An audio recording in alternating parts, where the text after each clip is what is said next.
परमेश्वर की इच्छा, मत्ती 26:29 पर आधारित।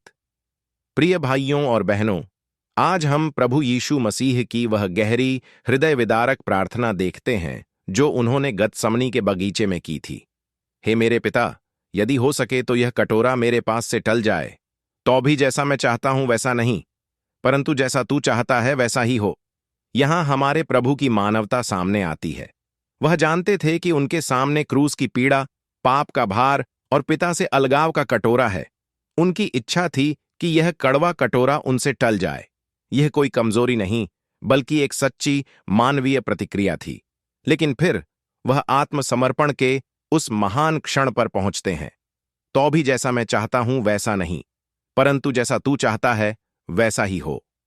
इस एक वाक्य में हमारे लिए जीवन की सबसे बड़ी शिक्षा छिपी है। प्रभु यीशु ने हमें दिखाया कि सच्चा विश्वास और सच्चा प्रेम अपनी इच्छा को परमेश्वर की पूर्ण, अच्छी और आदर्श इच्छा के आगे समर्पित कर देता है। हमारे जीवन में भी ऐसे कड़वे कटोरे आते हैं। बीमारी, निराशा, धोखा, हानि, ऐसी परिस्थितियां जिन्हें हम दूर भगाना चाहते हैं और प्रार्थना करना ठीक है, हे पिता, इसे मेरे पास से टाल दो। परंतु साथ ही हमें वह दूसरा भाग नहीं भूलना चाहिए, तेरी इच्छा पूरी हो। क्यों? क्योंकि हमारा परमपिता परमेश्वर हमसे अनंत प्रेम करता है। उसकी इच्छा हमारी भलाई और हमारी पूर्ण मुक्ति के लिए है।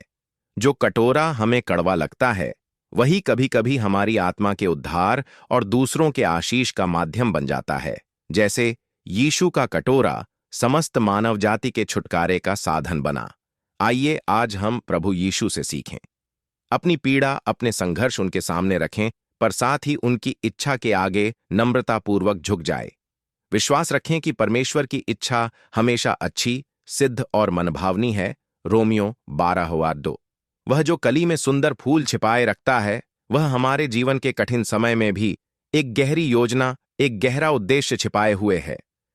हमारा काम केवल विश्वास और आज्ञाकारिता के साथ उस पर निर्भर रहना है। प्रभु यीशु ने कहा, तेरी इच्छा पूरी हो, और उसी आज्ञाकारिता ने समस्त संसार को बचाया।